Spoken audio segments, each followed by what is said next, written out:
গুড় পিঠে কার না খেতে ভালো লাগে? আমার তো খুব ভালো লাগে, যদিও একটু তেল বেশি লাগে, তাহলেও বলবো গুড় পিঠে খেতে খুবই ভালো লাগে।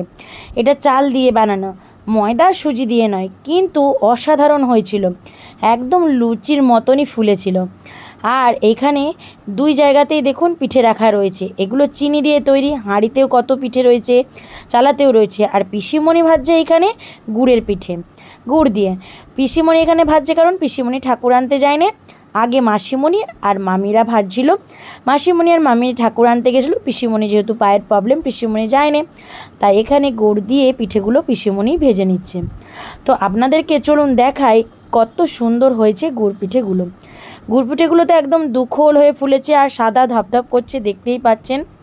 একদম ভেঙেও আপনাদের সঙ্গে শেয়ার করব যে ওর মাঝেতে একটুও কিচ্ছু নেই। অনেক সময় দেখা যায় গুড় পিঠে ভাজলে মাঝের খান শক্ত হয়ে থাকে, সেরকম কিচ্ছু হয়নি। তো যাই হোক, গুড় পিঠেগুলো কেমন লাগলো অবশ্যই কমেন্ট করে জানাবেন।